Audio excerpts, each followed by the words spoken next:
Hey everyone, it's January 10th, and that means that if today is your birthday, you share it with Indonesian serial killer Ahmad Suradji, who claimed 42 victims between 1986 and 1997. And that is him right up there. And I'd like to apologize for my terrible Indonesian pronunciation.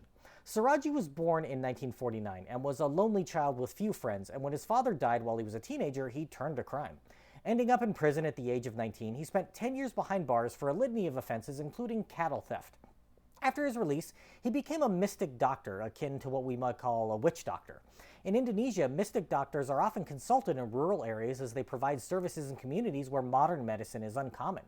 But it's not just rural communities where this occurs, with many high-ranking politicians and other officials also seeking these remedies. Controversial legislation was passed in 2016 to crack down on the practice of dukun santet, which criminalized the practice of black magic as a response to a number of violent acts that have occurred, including the crimes of Suradji.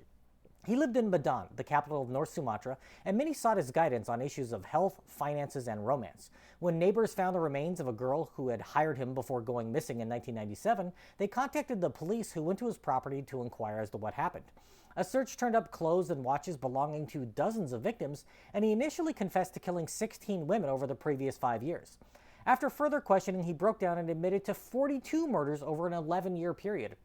His victims were all women and girls ranging in age from 11 to 30.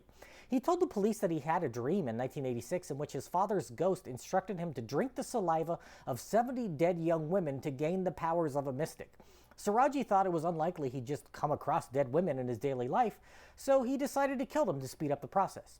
He had 3 wives who were sisters from the same family, and all were arrested as accomplices in his activities. His MO was to charge the women between $200 and $400 US for his services, and then take them to a sugarcane field where he would bury them up to their waist as part of a ritual.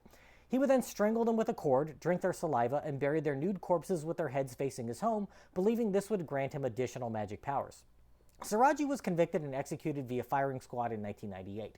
His oldest wife was sentenced to life in prison, while his 2 younger brides were released and have since left their village to start new lives elsewhere.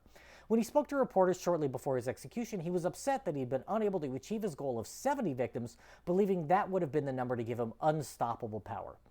If this is your birthday, I hope you have a great day. Leave me a comment so I can wish you a happy birthday. If you know someone whose birthday it is today, send them this video so they can find out all about their birthday twin. And to Ahmad Suradji, I say, happy birthday, you bastard.